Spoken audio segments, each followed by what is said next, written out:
পথে সামনে নতুন দিশা, হারবে এবার ভোরের কাছে তোমার অমানিসা। ভাগ করেছো ধর্ম দিয়ে ভাষার অপমানে, লড়াই হলে জবাব দিতে এই বাংলাও জানে। ঝড়ের মুখেও থাকবে খোলা উন্নয়নের জানলা, জয় করো হামলা আবার জিতবে বাংলা, জয় করো হামলা আবার জিতবে বাংলা।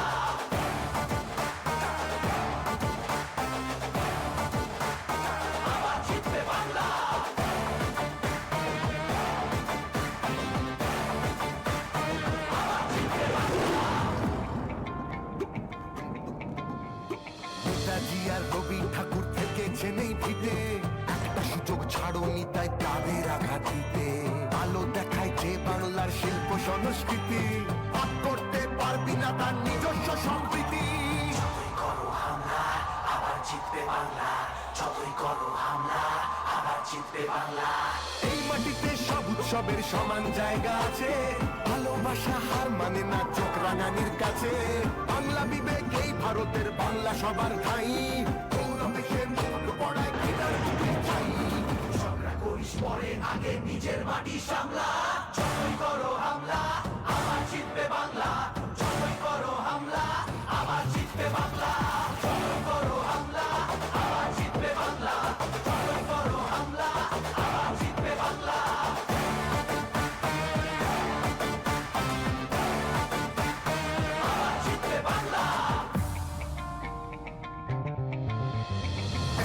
আর এনআরসিতে ভয় পাবো না যেন, সময় আছে এখনো এই বাংলা মাকে যেন। জানবো আবার লড়বো আবার জিতবো আবার মাটি, অত্যাচারী তুমি এবার সামনে রেখো ঘাটি, সামনে রেখো ঘাটি, সামনে রেখো ঘাটি। সময় নিজের আদালতে করবে বিচার মামলা, জয় করো হামলা আবার জিতবে বাংলা, জয় করো হামলা আবার জিতবে বাংলা, জয় করো হামলা আবার জিতবে বাংলা, জয় করো হামলা আবার জিতবে বাংলা।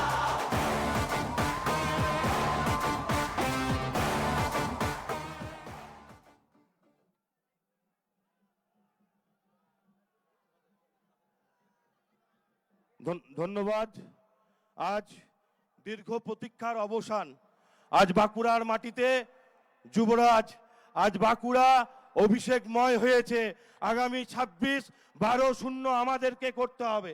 আমি বাঁকুড়া এবং বিষ্ণুপুর সাংগঠনিক জেলার পক্ষ থেকে দাদা অভিষেক বন্দ্যোপাধ্যায় মহাশয়কে স্বাগত জানাই। আগামী দিন আপনার আশীর্বাদকে পাথেয় করে, আশীর্বাদকে মাথায় নিয়ে আমরা আগামী দিনের লড়াইয়ের জন্য আমরা দাদা প্রস্তুত।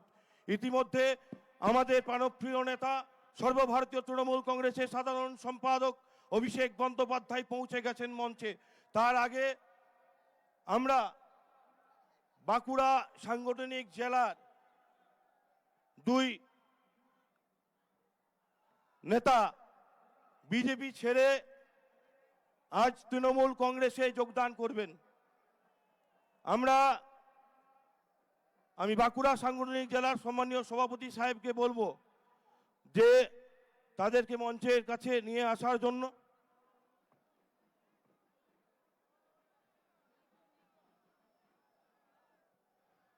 এবং যে দুজন আজ যোগদান করতে চলেছে, একজন হচ্ছেন এই সালতরা ব্লকের প্রাক্তন ব্লক সভাপতি কালীপদ রায়, এবং আর একজন হচ্ছেন বাঁকুড়া পৌরসভার নির্দলের কাউন্সিলর সম্মানীয় দিলীপ আগারওয়াল মহাশয়। আমি দুজনকেই মঞ্চে আসার জন্য আমি আহ্বান করব।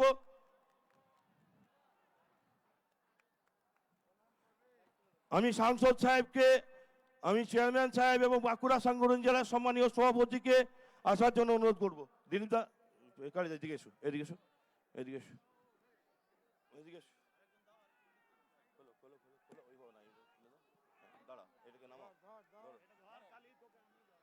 বন্দে মাতরম, বন্দে মাতরম। তৃণমূল কংগ্রেস জিন্দাবাদ, এই মমতা ব্যানার্জি জিন্দাবাদ, এই অভিষেক ব্যানার্জি জিন্দাবাদ, এই মাওবাদী মানুষ জিন্দাবাদ, এই বাঁকুড়া সাংগঠনিক জেলা তৃণমূল কংগ্রেস জিন্দাবাদ। এই বিষ্ণুপুর সাংগঠনিক জেলা তৃণমূল কংগ্রেস জিন্দাবাদ।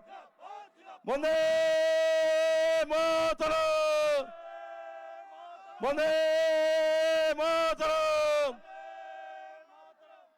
ধন্যবাদ আমি দুজনকেই আসন গ্রহণ করার জন্য।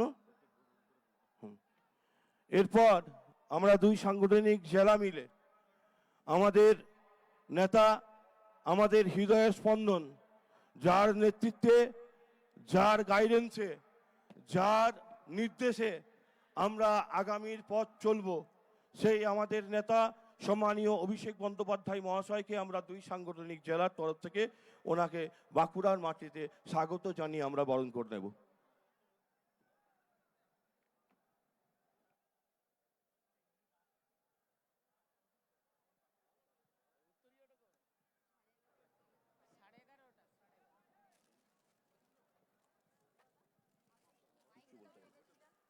Hello hello hello.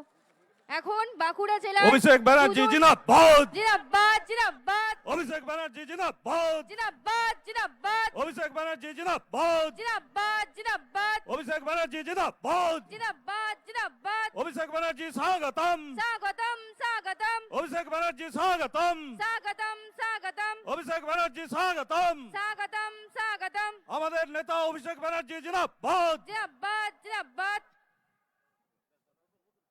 ধন্যবাদ সকলকে। আমরা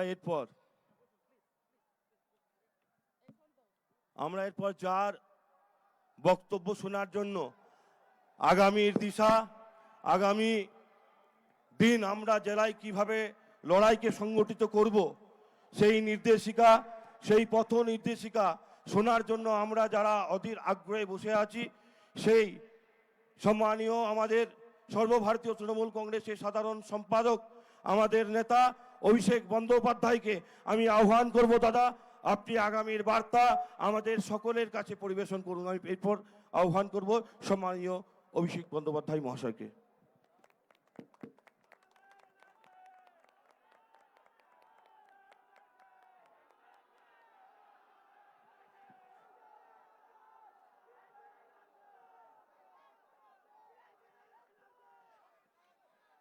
নমস্কার। প্রথমেই বাঁকুড়া জেলা এবং বিষ্ণুপুর সাংগঠনিক জেলার দলের দুই সভাপতি তারাশঙ্কর দা এবং ভাতৃপ্রতিম সুব্রত দত্ত সহ আমাদের সভামঞ্চে যারা রয়েছেন, আমি সকলকে, সাংসদ অরূপ চক্রবর্তী সহ মন্ত্রিসভার মমতা বন্দ্যোপাধ্যায়ের সতীর্থ মন্ত্রিসভার সদস্যা জ্যোৎস্না মান্ডি সহ জেলা পরিষদের সভাধিপতি অনুসুয়া রায়, রায়পুরের এমএলএ মৃত্যুঞ্জয় মুর্মু, তালড্যাংরার বিধায়ক ফাল্গুনী সিংহবাবু, রয়েছেন বরজোড়ার বিধায়ক অলোক মুখার্জি, বিষ্ণুপুরের বিধায়ক তন্ময় ঘোষ, কতুলপুরের বিধায়ক হরখালি প্রতিহার সহ তৃণমূল যুব কংগ্রেসের সভাপতি, ছাত্রের সভাপতি, সর্বস্তরের দলীয় প্রতিনিধি, পদাধিকারী, নির্বাচিত জনপ্রতিনিধি, সকল ব্লক প্রেসিডেন্ট সহ, অঞ্চল প্রেসিডেন্ট সহ, বুথ প্রেসিডেন্ট সহ, মিউনিসিপ্যালিটির কাউন্সিলর, পৌর প্রধান, উপপৌর প্রধান, পঞ্চায়েত সমিতির সভাপতি, জেডপি মেম্বার, গ্রামসভার সদস্য প্রধান, আমি সকলকে একযোগে আমার কৃতজ্ঞতা, প্রণাম এবং ধন্যবাদ জানাচ্ছি। আপনারা যারা এসছেন সভাস্থলে, আমি 11:30 থেকে ছবি পেয়েছি, 11টা, 11:30 থেকে মানুষ আমাদের সভাস্থলে পৌঁছেছে। এখন প্রায় 3টে বাজে, 4 ঘন্টা হয়েছে, রোদ বাড়ছে, বাড়ি ফিরতে হবে। আমি তাই সবার নাম আলাদা করে নিলাম না। আমরা যারা এই মঞ্চে রয়েছি, আমরা কেউ বিধায়ক হয়েছি, কেউ সাংসদ হয়েছি, কেউ জেলা পরিষদে জিতেছি, কেউ পঞ্চায়েতে জিতেছি, কেউ পুরসভায় জিতেছি। পুরোটাই আপনাদের অবদানে। তাই সাধারণ মানুষকে বসিয়ে রাখার ধৃষ্টতা আমার নেই, এবং আপনাদের বসিয়ে রেখে সবার নাম নিয়ে আমি আপনাদের ধৈর্যচ্যুতি ঘটাবো না। আমি একযোগে সবাইকে ধন্যবাদ জানাই। আপনারা যারা এসছেন আপনাদের সকলকে প্রথমেই ইংরেজি নতুন বছর 2026 সালের শুভেচ্ছা অভিনন্দন। এই বছর আপনাদের সকলের জন্য খুব ভালো কাটুক, আগামী দিনগুলো মঙ্গলময় হোক, সমৃদ্ধশালী হোক, সর্বশক্তিমানের কাছে এই প্রার্থনা করি। যারা সকাল 11টায়, 11:30টায়, 12টায় এই সভাস্থলে এসে উপস্থিত হয়েছে, বিপুল সংখ্যায় মায়েরা এসছে, আমার সহযোদ্ধা তৃণমূল কংগ্রেসের শুভানুধ্যায়ী কর্মী সমর্থক সৈনিকেরা এসছে। আমি সকলকে বলি, যারা 3 ঘন্টা ধরে 4 ঘন্টা ধরে মাঠে অপেক্ষা করে, তারা শুধুমাত্র আমাদের দেখা বা আমাদের কথা শোনার জন্য আসে না, তারা সিদ্ধান্ত নিয়ে আসে যে আগামী দিন এই বাঁকুড়া জেলাকে সবুজময় করে সর্বত তৃণমূল কংগ্রেসের প্রার্থীদের জেতানোর সিদ্ধান্ত নিয়ে তারা এসছে।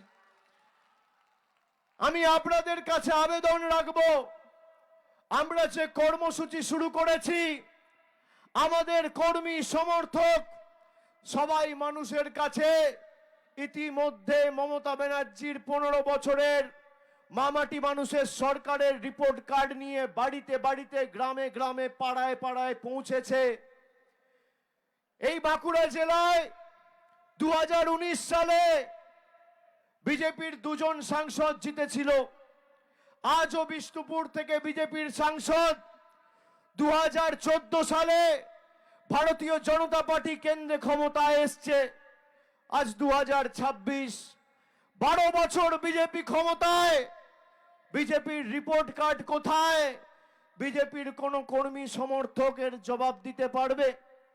যদি রাজনৈতিক লড়াই লড়তে হয়, তাহলে তথ্য পরিসংখ্যানের ভিত্তিতে রাজনৈতিক লড়াই লড়া উচিত।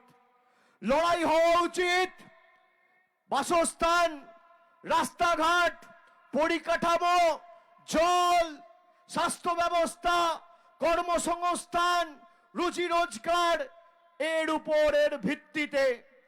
বিজেপির কর্মীদের, নেতাদের অনুরোধ করব, আমার কথা যতদূর যাচ্ছে মনোযোগ দিয়ে শুনুন। কারোর কানে ঢুকলে আমার কথা শুনবেন। সংবাদ মাধ্যমে দেখছেন, সমাজ মাধ্যমে দেখছেন, বিজেপির নেতা, সাংসদ, বিধায়কদের প্রতি চ্যালেঞ্জ রইল। মমতা ব্যানার্জির সরকার 15 বছর ক্ষমতায়, আর নরেন্দ্র মোদীর সরকার 12 বছর ক্ষমতায়। এই বাঁকুড়া জেলার জন্য কি করেছে? বাঁকুড়ার একটা মাঠ বা বিষ্ণুপুরের একটা মাঠ বেছে নিক, সময় বেছে নিক, জায়গা বেছে নিক, 1 ঘন্টা সময় দেবে। একদিকে আমি থাকবো, আর একদিকে বিজেপির নেতা থাকবে। একদিকে আমি আমাদের সরকারের রিপোর্ট কার্ড নিয়ে যাব, আর একদিকে বিজেপির পদ্মফুলের জল্লাদরা মোদী সরকারের রিপোর্ট কার্ড নিয়ে আসবে। ভোকাট্টা করে মাঠের বাইরে যদি বের করে দিতে না পারি, মানুষের সামনে মুখ দেখাবো না। এই জেলায় কি পরিস্থিতি ছিল বাঁকুড়ায় আজ থেকে 15 বছর আগে?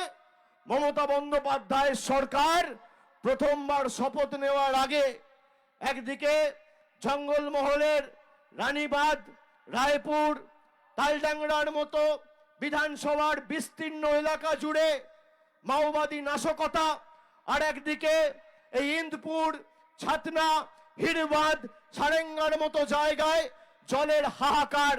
মানুষকে পড়তে গেলে দুর্গাপুরে যেতে হতো, বর্ধমানে যেতে হতো, হাসপাতালে যেতে হলে কলকাতায়, বর্ধমানে, দুর্গাপুরে ছুটতে হতো। আমাদের সরকার আসার পর একের পর এক মাল্টি সুপার স্পেশালিটি হাসপাতাল, বাঁকুড়ার বিশ্ববিদ্যালয়, ব্লকে ITI, polytechnic, degree college, government college, হাজার হাজার কিলোমিটার রাস্তা বাংলার প্রত্যন্ত এলাকা জুড়ে কে করেছে? আমাদের সরকার করেছে।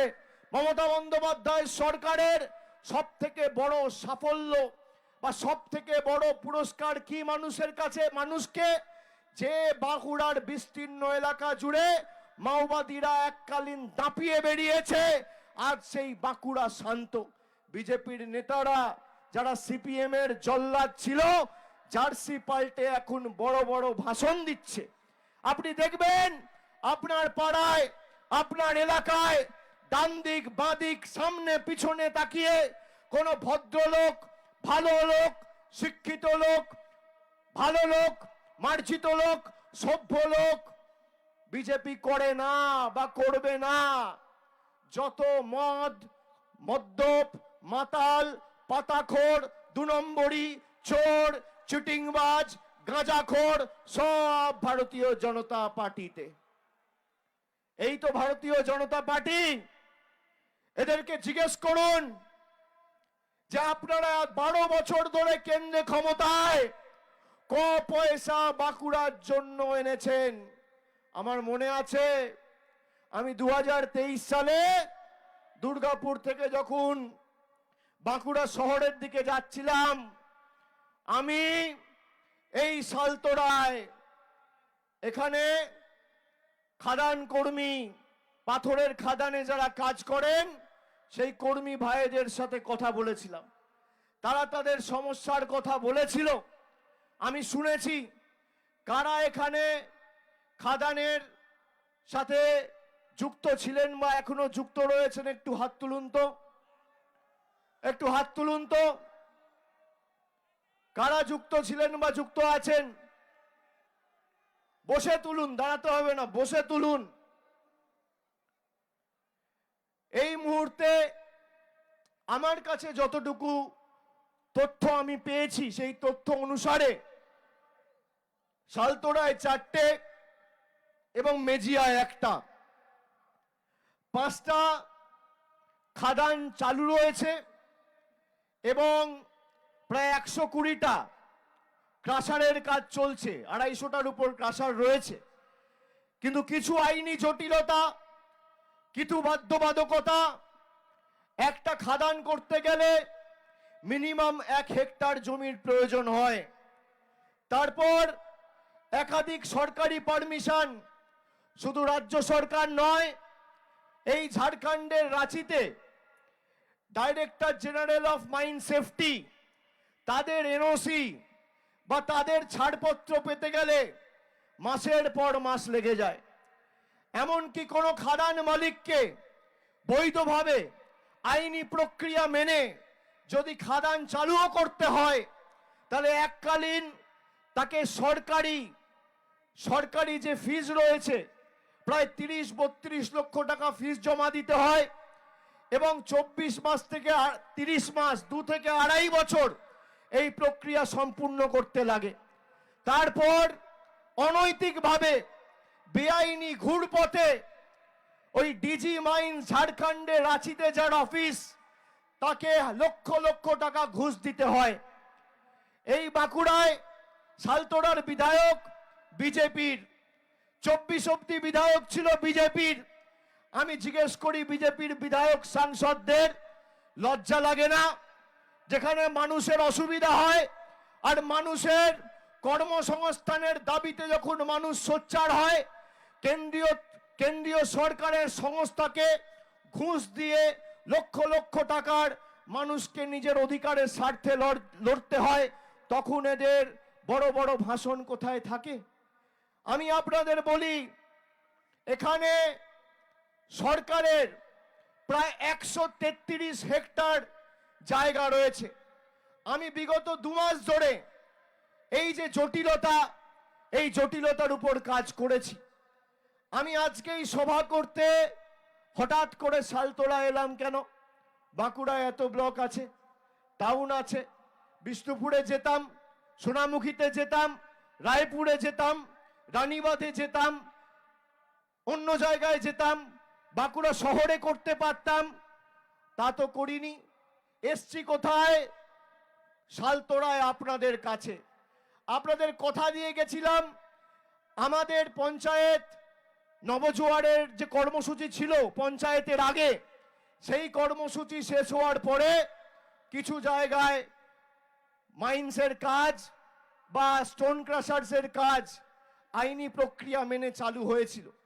আবার যেহেতু অনেক বাধ্যবাধকতা, কোর্টের অর্ডার রয়েছে, ফুল ফ্লেজেড সেই কাজ চালু হয়নি, এখন বন্ধ রয়েছে। আমি আপনাদের বলি, এখনো পর্যন্ত প্রায় 4,000 4,500 কর্মী ভাইয়েরা সরাসরি এই কাজের সাথে যুক্ত রয়েছেন, যারা বর্তমানে কাজ করছেন। আর পুরো যদি সব ক্রাশার ফাংশনাল হয়ে যায় বা অপারেশনাল হয়ে যায়, তাহলে প্রায় 25,000 লোক কাজ পাবে। এবং সরকারি যে 133 হেক্টর জমি রয়েছে, সেখানে প্রায় 18টা মাইন রয়েছে। এই 18টা মাইনের কাজ যদি শুরু হয় আইনি প্রক্রিয়া মেনে সম্পূর্ণ হয়ে, তাহলে কমপক্ষে 25,000 লোক কর্মসংস্থানের বাড়তি সুযোগ পাবে আগামী দিনের। আমি গত 2 মাস ধরে এর উপর কাজ করেছি। আজকে সকালবেলাও মুখ্যমন্ত্রীর সাথে কথা বলেছি। মুখ্যমন্ত্রীর দপ্তর থেকে সরকারি বিভিন্ন বিভাগ, সংশ্লিষ্ট দপ্তর, আধিকারিকদের নির্দেশ দেওয়া হয়েছে যে পুরো প্রসেস রিভিউ করে আগামী 2 মাসের মধ্যে মার্চের 31 তারিখের আগে সব কাজ চালু করে বাড়তি 25,000 লোকের কর্মসংস্থানের ব্যবস্থা করতে হবে।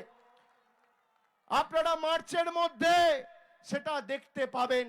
কথা দিয়ে কথা রাখার নাম তৃণমূল কংগ্রেস। এখানে জলের সমস্যা রয়েছে। আমি ছাতনা দিয়ে যখন যাচ্ছিলাম নবজোয়ারের সময়, আমাকে যাওয়ার সময় কিছু মহিলারা বলল, দাদা জলের সমস্যা রয়েছে অনেক দিন ধরে। কিন্তু আপনারা জানেন না, জল জীবন মিশন, এখানে আপনাদের এমপি অরূপ চক্রবর্তী রয়েছে। কেন্দ্র সরকারের কাছে আমরা প্রতিনিধি দল পাঠিয়েছিলাম, সেখানে তিনি ছিলেন। কেন্দ্র সরকারের যে 50% টাকা পানীয় জলের প্রকল্পে দেবার কথা, সেই 2,500 কোটি টাকা আজও গায়ের জোরে বিজেপি সরকার বন্ধ করে রেখেছে। আর আমাদের সরকারের 2500 কোটি টাকা দেওয়ার কথা ছিল, আমাদের সরকার 4,560 কোটি টাকা দিয়েছে। আর কেন্দ্র সরকারের টাকা এই নরেন্দ্র মোদী সরকারের টাকা, এই সৌমিত্র খা সুভাষ সরকারের টাকা এখনো পর্যন্ত মোদী সরকার গায়ে জোরে গাজোয়ারি করে আটকে রেখেছে। বলুন, এদের আগামী দিন উচিত শিক্ষা দেবেন না? যারা আমাদের জলের টাকা, যারা আমাদের বাড়ির টাকা, যারা আমাদের রাস্তার টাকা, যারা আমাদের সর্বশিক্ষা মিশনের টাকা, জল জীবন মিশনের টাকা গায়ের জোরে আটকে রাখে, তাদের উচিত শিক্ষা দেবেন কিনা? আজকে আমি বাঁকুড়ার মায়েদের ভাইদের জিজ্ঞেস করতে চাই। 2021-এর বিধানসভায় আপনারা তৃণমূলকে বাঁকুড়ার 12টা আসনের মধ্যে 4টি আসনে জয়যুক্ত করেছিলেন, বাকি 8টি থেকে জিতেছিল বিজেপির প্রতিনিধিরা। 2024-এর লোকসভায় 4 বেড়ে আমাদের 6 হয়েছে। এখন তৃণমূল 6 আর বিজেপি 6। বিষ্ণুপুর লোকসভার একটা আসন পড়ে খণ্ডঘোষে, আর বাঁকুড়া লোকসভার একটা আসন পড়ে পুরুলিয়ার রঘুনাথপুরে। তাহলে একদিকে বিষ্ণুপুরকে 6 মারতে হবে, আর একদিকে বাঁকুড়াকে 6 মেরে, দুটো 6 মেরে 12-0 তৃণমূল কংগ্রেসের পক্ষে আগামী দিন করতে হবে। 8-4 নয়, 7-5 নয়, 6-6 নয়, 7-5 নয়, করতে হবে 12-0 তৃণমূলের পক্ষে। তৃণমূল জিতলে আপনি আপনার অধিকার পাবেন, আর বিজেপি জিতলে আপনি আপনার অধিকার থেকে বঞ্চিত হবেন। তৃণমূল জিতলে দুমুঠো ভাত, আর বিজেপি জিতলে ধর্মে ধর্মে আঘাত। তৃণমূল জিতলে বিজেপি কুপকাত, আর বিজেপি জিতলে সাম্প্রদায়িক সংঘাত। কি বাজবেন সিদ্ধান্ত আপনাকে নিতে হবে। তৃণমূল জিতলে দুয়ারে রেশন, আর মোদি জিতলে দুয়ারে ভাষণ। তৃণমূল জিতলে মানুষের পাতে ভাত, আর বিজেপি জিতলে খালি মোদিজির মন কি বাত। কি নেবেন? সিদ্ধান্ত আপনার। আমরা তথ্য পরিসংখ্যান দিয়ে লড়াই করি। মায়েরা, আপনারা যারা আমার কথা শুনছেন, লক্ষ্মীর ভান্ডার পান? পান? এই বিজেপির নেতা, বিজেপির রাজ্য কমিটির একজন মেম্বার আজ থেকে 5 দিন আগে সভা করে বলেছে, যে মেয়েরা বা যে মহিলারা, যে মায়েরা লক্ষ্মীর ভান্ডার পায় তাদের খাঁচায় বন্দি করে রাখো, ঘরে বন্দি করে রাখো, তারা যেন ভোট দিতে না পারে। মায়েদের বিজেপির নেতারা বন্দি করে রাখতে চায়। আমি বলবো, ভোটের রেজাল্ট যেদিন বেরোবে, দিল্লি দেখবে কে কাকে বন্দি করেছে। চলবে না অন্যায়, টিকবে না ফন্দি। মায়েদের আদালতে মোদি বাবুকে হতে হবে বন্দি। লক্ষ্মীর ভান্ডার বন্ধ করবে। আমাদের জলের টাকা, রাস্তার টাকা, আবাসের টাকা, গরিব মানুষের 100 দিনের টাকা বন্ধ করে পেরেছে আটকাতে? 20,000 কিলোমিটারের রাস্তার কাজ শুরু করেছে মমতা ব্যানার্জির সরকার 8,000 কোটি টাকা খরচা করে। আজকে এই যে লক্ষ্মীর ভান্ডার দেয় আপনাদের, খালি সারা বাংলা জুড়ে 2,30,00,000 মায়েদের লক্ষ্মীর ভান্ডার দিতে প্রতি বছর আমাদের সরকার খরচা করে 27,000 কোটি টাকা। যতদিন মমতা ব্যানার্জির মামাটি মানুষের সরকার বাংলার মাটিতে আছে, আপনার লক্ষ্মীর ভান্ডারের উপর কেউ চোখ তুলে তাকাতে পারবে না। যতদিন আমরা আছি আপনি লক্ষ্মীর ভান্ডার মাসের প্রথমে পাবেন, কেউ আটকাতে পারবে না। এটা আমাদের কথা, এটা আমাদের শপথ, এটা আমাদের কমিটমেন্ট। আমরা কথা দিয়ে কথা রাখার দল। যারা বাংলার সংস্কৃতি জানে না, বাংলার ঐতিহ্য জানে না, বাংলার কৃষ্টি জানে না, যারা হিন্দু ধর্মের ধারক বাহক বলে নিজেদের দাবি করে, আর এদের নেতা মা দুর্গার বংশ পরিচয় নিয়ে প্রশ্ন তোলে, এই হচ্ছে বিজেপির আসল চেহারা। রবীন্দ্রনাথ ঠাকুরকে অমিত শাহ এসে বলছে রবীন্দ্রনাথ সান্যাল। কবিগুরু রবীন্দ্রনাথ ঠাকুরের নাম জানে না।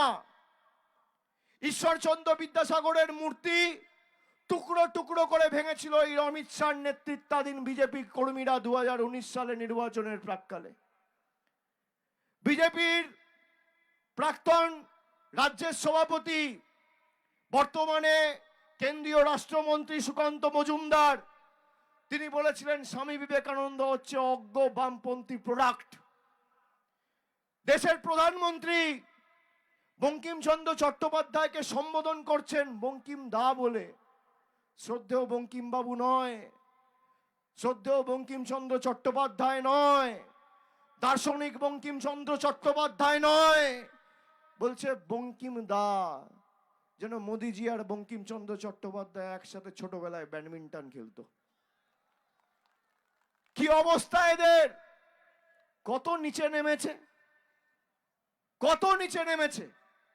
70টা এমএলএ নিয়ে যে রাজনৈতিক দল ব্রিগেড প্যারেড গ্রাউন্ডে একটা যুবক পেটের দায়ে চিকেন প্যাটিস বিক্রি করছে বলে তার উপর আক্রমণ করছে, তাকে আমরা ছাড়বো? জোরে হাত তুলে বলুন। এই বাংলা রবীন্দ্রনাথ ঠাকুরের বাংলা, ঈশ্বরচন্দ্র বিদ্যাসাগরের বাংলা। বিজেপি ভাবে কি ইডি দিয়ে আর ইলেকশন কমিশন দিয়ে আমাদের আটকাবে? আমি মোদিজিকে বলবো, শ্রদ্ধেয় প্রধানমন্ত্রী, মাননীয় প্রধানমন্ত্রী, সম্মানীয় প্রধানমন্ত্রী, সম্মানীয় স্বরাষ্ট্রমন্ত্রী, বাংলার ইতিহাসটা জানুন। ভারতবর্ষে এই বাংলার মাটিতে যদি স্বামী বিবেকানন্দ না জন্মাতো, তাহলে বিশ্ব ধর্ম সম্মেলনে হিন্দু ধর্মের নাম করে ভাষণ দিয়ে দেশের নাম উজ্জ্বল করার মতো একজন নাগরিক আপনারা পেতেন না। রামমোহন রায় যদি না থাকতো, তাহলে সতীদাহ প্রথা রোধ করেছিল একজন বাঙালি। রামমোহন রায় যদি না থাকতো, তাহলে আজও আমার বাবা যদি, আপনার বাবা যদি মারা যেত, সেই চিতায় ঝলসে পুড়ে আমার মা আর আপনার মাকে মৃত্যু বরণ করতে হতো। সতীদাহ প্রথা রোধ করেছিল একজন বাঙালি। নেতাজি সুভাষচন্দ্র বোস যদি না থাকতো, আজাদ হিন্দ ফৌজ তৈরি করে ব্রিটিশদের ভিত নড়িয়ে দেওয়ার মতো ভারতবর্ষের একজন নাগরিক বা একজন বাঙালি যদি না থাকতো স্বাধীনতা পেতেন না। ঈশ্বরচন্দ্র বিদ্যাসাগর বর্ণ পরিচয় স্রষ্টা যদি না থাকতো তাহলে নিজের নামটা আর বাবার নামটা লিখতে পারতেন না। আর মমতা বন্দ্যোপাধ্যায় যদি না থাকতো তাহলে মাথায় রাখবেন, এই যে ঘন ঘন ডেলি প্যাসেঞ্জারি করছেন দিল্লি থেকে গুজরাট থেকে, আজও সিপিএম এর বন্দুক আর বোমের নিচে মাথা নিচু করে বাংলার মানুষকে আর বিজেপিকে বেঁচে থাকতে হতো। বাংলার এই তমসাচ্ছন্ন 34 বছরের জগদ্দল পাথরকে ভেঙে চূর্ণ বিচূর্ণ করে যে মুক্তির সূর্যোদয় ঘটিয়েছে তার নাম তৃণমূল কংগ্রেস, নেত্রীর নাম মমতা বন্দ্যোপাধ্যায়। আপনি মমতা বন্দ্যোপাধ্যায়কে আটকাবেন? আরে আগে যান, সিপিএম এর থেকে আপনি একটু ট্রেনিং নিন। মমতা বন্দ্যোপাধ্যায় অন্য ধাতুতে তৈরি, তৃণমূল কংগ্রেসের কর্মীরা মাথা নত করতে জানে না। আমাদের মাথা কেটে দেবেন, দিল্লির কাছে বশ্যতা স্বীকার করব না, মেরুদণ্ড বিক্রি করব না, আত্মসম্মান বিকিয়ে দেব না। এই বাংলা পথ দেখায়, ভারতবর্ষকে পথ দেখিয়েছে। মহামতি গোখলে বলেছিল, what Bengal things today, rest of India things tomorrow. SIR এর নাম করে বাঙালির উপর অত্যাচার। এক সপ্তাহ আগে রানীমাদে একজন বিএলও সুইসাইড করলো। আজ আমি আসার সময় শুনছি বীরভূমে আবার একজন এসআইআর এর নোটিশ পেয়ে হিয়ারিং এর লাইনে দাঁড়িয়ে কাঞ্চন মণ্ডল বলে একজন ভদ্রলোক, তিনি মারা গেছেন। 2 মাসের মধ্যে প্রায় 70টা তরতাজা প্রাণ আমরা হারিয়েছি। বাঙালিকে শুধু ভাতে মারতে চাইনি, বাঙালিকে প্রাণে মেরেছে এই ভারতীয় জনতা পার্টি, বহিরাগত বিজেপি এবং বাংলা বিরোধী বিজেপি। যারা আমাদের প্রাণে মেরেছে তাদের রাজনৈতিকভাবে শিক্ষা দিতে হবে। 2016-তে নোটবন্দির নাম করে আপনাদের সবাইকে লাইনে দাঁড় করিয়েছিল, মনে আছে? আজকে 10 বছর পরে কেউ 50 বছর, কেউ 60 বছর, কেউ 70 বছর এই মাটিতে থাকার পরেও লাইনে দাঁড়িয়ে তাকে নাগরিকত্বের প্রমাণ দিতে হবে। সুভাষ সরকারের নিজের জন্মের সার্টিফিকেট আছে? আছে। সৌমিত্র খাঁর নিজের জন্মের সার্টিফিকেট আছে? বিজেপির নেতারা যদি সার্টিফিকেট দেখতে চায় বলবে আগে তোমার বাবার সার্টিফিকেট নিয়ে এসো, তারপর তোমার সার্টিফিকেট, আমাদের সার্টিফিকেট চাইবে। আগে তোমার বাবার সার্টিফিকেট নিয়ে এসো, তোমার বাবা কবে জন্মেছে, তুমি কবে জন্মেছো, তার সার্টিফিকেট আগে বাঙালিকে দেখাও, বাংলার মানুষকে দেখাও, তারপর আমাদের থেকে কাগজ চাইবে। যখন ইচ্ছা হবে লাইনে দাঁড় করিয়ে দেবো। আগামী দিন আমার কথা যারা শুনছেন, আমি রিপোর্ট কার্ডের রাজনীতিতে বিশ্বাসী। বিজেপির যে কোনো নেতা, ছোট বড় মাঝারি সেজো মেজো, খালি রিপোর্ট কার্ডটা আনতে বলুন। নরেন্দ্র মোদী এই বাঁকুড়া বিষ্ণুপুরের জন্য কি করেছে, আর মমতা ব্যানার্জি এই বাঁকুড়া বিষ্ণুপুরের জন্য কি করেছে আপনি জানেন? খালি লক্ষ্মীর ভান্ডার দিতে সরকারের এক একটা বিধানসভায় 5 কোটি টাকা খরচা হয়। বাঁকুড়া জেলায় কটা বিধানসভা আছে? 12টা। 1 মাসে 60 কোটি টাকা, 1 বছরে 720 কোটি টাকা, 5 বছরে 3500 কোটি টাকা। আপনারা আশানুরূপ প্রত্যাশিত ফল দেননি তৃণমূলকে, কিন্তু তাও তৃণমূল কংগ্রেস 5 বছরে 3500 কোটি টাকা খরচা করে লক্ষ্মীর ভান্ডার দিয়েছে। হাজার হাজার কোটি টাকা খরচা করে জলের প্রকল্প চলছে, এশিয়ান ডেভেলপমেন্ট ব্যাংকের সহায়তায় চলছে, পিএইচির জলের প্রকল্প চলছে। আর এখানে যেখানে জলের সমস্যা আছে, আমি ইতিমধ্যেই কথা বলে, যেহেতু এটা শুকনো ড্রাই এরিয়া, সব জায়গায় মাটির নিচে সহজে খুঁড়লে জল পাওয়া যায় না, যেখানে যেখানে সম্ভব আমি 150টা টিউবওয়েলের ইমিডিয়েট কাজ শুরু করার জন্য জনস্বাস্থ্য কারিগরি দপ্তরের মন্ত্রীকে অনুরোধ করে এসেছি। এবং যেখানে ট্যাঙ্কার দিয়ে পানীয় জলের ব্যবস্থা করা যায় ইমিডিয়েট 1 মাসের মধ্যে সেই কাজও করতে বলে দেওয়া হয়েছে। এই দুটো কথা আমি আপনাদের কথা দিয়ে গেলাম। আর এই নয় যে 3 মাস 4 মাস 5 মাস 6 মাস 2 মাসের মধ্যে এই কাজের বাস্তবায়ন আপনারা সবাই দেখতে পাবেন। এটা তৃণমূল কংগ্রেসের কমিটমেন্ট। কিন্তু আপনাদের কথা দিতে হবে যে যারা এক বুক আশা আকাঙ্ক্ষা স্বপ্ন ভালোবাসা নিয়ে ভারতীয় জনতা পার্টিকে ভোট দিয়ে জিতিয়ে ভেবেছিলেন বাঁকুড়ায় অনেক কাজ হবে, তারা আজ বুঝছেন যে ভারতীয় জনতা পার্টিকে জেতানো আর খাল কেটে কুমির আনা এক। আজকে আমাদেরকে বাংলাদেশি বলছে কে? বিজেপির নেতারা। যারা বাংলায় কথা বলে তাদেরকে বলছে বাংলাদেশি। আমাদের বাড়িতে কি খাবার থাকবে নরেন্দ্র মোদী সরকার ঠিক করবে। আমরা কার সাথে কথা বলবো নিদান দেবে কেন্দ্র। আমি কি রঙের জামা পরবো নিদান দেবে বিজেপি। আমাদের এখানে কে চিকেন রোল বিক্রি করবে, কে ভেজ রোল বিক্রি করবে, কে এগ চাউমিন বিক্রি করবে, কে ফিশ ফিঙ্গার বিক্রি করবে, কে ডাল তরকারি দিয়ে ভাত খাবে, কে মাছের ঝোল ভাত খাবে, কে মাংস ভাত খাবে, নিদান দেবে কেন্দ্র। আপনারা চান 70টা বিধায়ক নিয়ে যে দল একটা গরিব ছেলেকে খালি চিকেন প্যাটিস বিক্রি করে বলে বেধড়ক মার মেরেছে, সেই দল যদি আজকে বাংলায় থাকতো তাহলে কি অবস্থা করতো? আপনি ভোট দেবেন বলছে ফর্ম ফিল আপ করো। আপনি ভাবুন 1 বছর 2 বছর 3 বছর পর বলবে এই যে নিঃশ্বাস নিচ্ছেন ফর্ম ফিল আপ করুন, পানীয় জল খাবেন ফর্ম ফিল আপ করুন। এমন এদের শিক্ষা দিতে হবে যে বাংলার দিকে চোখ তুলে দেখার আগে যেন 100 বার ভাবে।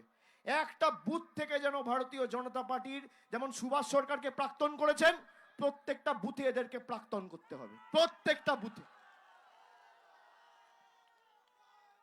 আর বিষ্ণুপুর লোকসভায় তো সুজাতা আছে, এখানে কানের পাশ দিয়ে বেরিয়েছে। 5000 ভোট মানে কি 2500 ভোট এদিক ওদিক। আগামী নির্বাচনে 1 লাখ ভোটে জিতবে। কানের পাশ দিয়ে বেরিয়েছে। অর্ধেক তো হয়ে গেছে, একটা 6 তো মেরে দিয়েছেন। 2024-এর ফলের নিরিখে আমি যদি দেখি বিজেপি 6 তৃণমূল 6। বিজেপির 6টা কেটে নিয়ে আবার একটা 6 এমন হাঁকাতে হবে যেন বাউন্ডারির বাইরে, এমন 6 মারতে হবে। বাঁকুড়ার ক্ষমতা কি দেখাতে হবে। যারা আপনাদের নিপীড়িত বঞ্চিত লাঞ্ছিত অত্যাচারিত অবহেলিত শোষিত করে রেখেছে, আপনার প্রাপ্য আপনি জানেন। এই যে যারা আছেন শুনুন, আজকের দিনে দাঁড়িয়ে বাংলার 2 লক্ষ কোটি টাকা নরেন্দ্র মোদী সরকার আটকে রেখেছে। আর আমি যদি মিথ্যে কথা বলি আমার বিরুদ্ধে মামলা করে আমাকে জেলে ঢোকাবি। কত ধানে কত চাল, কে সত্যি কথা বলছে কে মিথ্যে কথা বলছে প্রমাণ করতে হবে। 2 লক্ষ কোটি টাকা। বাংলায় 294টা বিধানসভা আছে, এক একটা বিধানসভার 680 কোটি টাকা এই নরেন্দ্র মোদীর বিজেপি সরকার আটকে রেখেছে। বাঁকুড়া জেলার 7000 কোটি টাকা। কত টাকা? 7000 কোটি টাকা। 1 কোটি 2 কোটি 10 কোটি 50 কোটি 100 কোটি নয়, 7000 কোটি টাকা এই বিজেপি আটকে রেখেছে। এই টাকা যদি ছাড়ে রাতারাতি বাঁকুড়ার জন্য 7000 কোটি টাকা রাজ্য সরকার দিতে পারবে। আপনি ভাবতে পারছেন? তারপরেও আমরা নিজের টাকা নিজেদের সরকারের কোষাগার থেকে বাড়ির টাকা, রাস্তার টাকা, লক্ষ্মীর ভান্ডারের টাকা, জলের টাকা, আপনারা বলুন তো এরা চায় বাংলার মানুষ পায়ে পড়ুক? আপনারা চান বাংলার মানুষ এদের পায়ে ধরুক? চান? আজকে যে মনীষীদের কথা আমরা ছোটবেলায় পড়েছি, শৈশব থেকে যখন কৈশোরে উপনীত হয়েছি, কৈশোর থেকে যখন তারুণ্যে উপনীত হয়েছি, নেতাজি সুভাষচন্দ্র বসু, স্বামী বিবেকানন্দ, কবিগুরু রবীন্দ্রনাথ ঠাকুর, ঈশ্বরচন্দ্র বিদ্যাসাগর, এরা থাকলে বিজেপিকে মেনে নিত? অমর্ত্য সেনের নাম বাদ দিয়ে দিচ্ছে। অমর্ত্য সেনকে হিয়ারিং এর নোটিশ পাঠিয়েছে। রবীন্দ্রনাথ ঠাকুর থাকলে রবীন্দ্রনাথ ঠাকুরকে হিয়ারিং এর নোটিশ পাঠাতো। স্বামী বিবেকানন্দ থাকলে তাকে হিয়ারিং এর নোটিশ পাঠাতো। এই হচ্ছে বিজেপি। বলছে ঘুষপেটিয়া ঢুকে গেছে। ঘুষপেটিয়ার নাম কি? দেব। ঘুষপেটিয়ার নাম কি? অমর্ত্য সেন। বিজেপি যদি ক্ষমতা থাকে তাহলে যে 58 লক্ষ নাম বাদ গেছে প্রমাণ করুক কজন বাংলাদেশি আর কজন রোহিঙ্গা। আমরা তো বারবার দাবি করেছি, করতে পারছেন না কেন? এরা হিন্দু ধর্মের কিচ্ছু বোঝে না। এই যে গীতা পাঠ অনুষ্ঠানে গিয়ে একজন ভাইকে মেরেছে, গীতার একটা শ্লোক বলতে পারবে না। একটা 700টা শ্লোক রয়েছে গীতায়, একটা শ্লোক বলতে পারবে না। যারা হিন্দু ধর্মে বিশ্বাস করেন এবং ভাবেন বিজেপি হিন্দু ধর্ম রক্ষা করবে, এই যে 70 জন মারা গেছে এসআইআর এর কারণে, এর মধ্যে 50 জনের বেশি হিন্দু। নোটবন্দিতে 140 জন মারা গেছিল, 122 জন হিন্দু। হিন্দু মেরে এরা ক্ষমতায় এসছে। 700টা শ্লোক রয়েছে গীতায়। যদি গীতা পড়তো কোনোদিন মানুষের উপর অত্যাচার করতো না। ভগবত গীতায় স্বয়ং শ্রীকৃষ্ণ 5ম অধ্যায় 18 নম্বর শ্লোক, স্বয়ং শ্রীকৃষ্ণ বলছেন বিদ্যা বিনয় সম্পন্নে ব্রাহ্মণী গবি হস্তিনী সুনিচৈবা স্বপাকে চা পণ্ডিতঃ সমদর্শিনঃ। তার মানে হচ্ছে স্বয়ং শ্রীকৃষ্ণ বলছে যে আমি শুধু মানুষের মধ্যে নই, একটা পিঁপড়ের মধ্যেও আমি থাকি, একটা কুকুরের মধ্যেও আমি থাকি, একটা জন্তুর মধ্যেও আমি থাকি, একটা হাতির মধ্যেও থাকি, একটা বিড়ালের মধ্যেও আমি বিরাজমান, একটা গাছের মধ্যেও আমি বিরাজমান। সেই গীতা পাঠ অনুষ্ঠানে একজন চিকেন প্যাটিস বিক্রি করছে বলে তাকে বেধড়ক মারা হচ্ছে। এই সেই বাংলা? এই বাংলায় কে কি করবে বিজেপির নেতা ঠিক করবে। আমরা করতে দেবো না। সারা দেশও যদি গেরুয়াময় হয়, একা বাংলা রুখবে, এই দেশকে বাংলা পথ দেখাবে। আপনার যত ক্ষমতা আছে আপনি ইডি লাগান, আপনি সিবিআই লাগান, আপনি ইনকাম ট্যাক্স লাগান, আপনি কেন্দ্রীয় বাহিনী লাগান, আপনি নির্বাচন কমিশন লাগান, আপনি মিডিয়া লাগান, আপনি ইনকাম ট্যাক্স লাগান, যত অর্থ বলেছে প্রয়োগ করুন। একদিকে আপনার সাথে ED, income tax, CBI, IT, সব কেন্দ্রীয় প্যারামিলিটারি ফোর্সেস, সেন্ট্রাল ফোর্সেস, আধা সামরিক বাহিনী, সেনা, সব বিচার ব্যবস্থা, সংবাদ মাধ্যম, আর একদিকে মমতা বন্দ্যোপাধ্যায় আর বাংলার 10 কোটি মানুষ। দেখি কে হারে কে যেতে। এদের কাছে সব আছে। ওই যে বলি না, বিয়ের সব আয়োজন তৈরি, খালি পাত্র আর পাত্রী নেই। পাত্র পাত্রী তো তৃণমূলের কাছে, কেন পাত্র পাত্রী তো মানুষ। গণতন্ত্রে তো গণদেবতা মানুষ। মানুষ ছাড়া সব বিজেপির, আর শুধু মানুষগুলো তৃণমূলের। একদিকে 10 কোটি মানুষ, আর একদিকে বিজেপি এবং central force, election commission, paramilitary force, ED, IT, CBI, সব। জিতবে কে? বলছে হাওয়াই চটি। জিতবে কে? এটা ভালো লাইন, হাওয়াই চটি। যতই নাড়ো কলকাঠি নবান্নে আবার, যতই নাড়ো কলকাঠি, যতই নাড়ো কলকাঠি, যতই করো হামলা, যতই করো হামলা, যতই দাও মামলা, যতই করো আমাদের মাটির উপর হামলা, যতই করো এই সংস্কৃতির উপর হামলা, যতই করো বাঙালির উপর হামলা, আবার জিতবে, আবার জিতবে, আবার জিতবে। জোরে দুহাত তুলে আবার জিতবে, আবার জিতবে। ওদিকে আবার জিতবে, আবার জিতবে, আবার জিতবে, আবার জিতবে, আবার জিতবে, আবার জিতবে, আবার জিতবে, আবার জিতবে। জয় বাংলা, জয় বাংলা, জয় বাংলা, জয় বাঁকুড়া, জয় বাঁকুড়া, জয় বিষ্ণুপুর, জয় বিষ্ণুপুর, জয় বাংলা, জয় বাংলা, জয় বাংলা, জয় বাংলা, জয় বাংলা, জয় বাংলা, জয় বাংলা, জয় বাংলা। নমস্কার, অনেক অনেক ধন্যবাদ।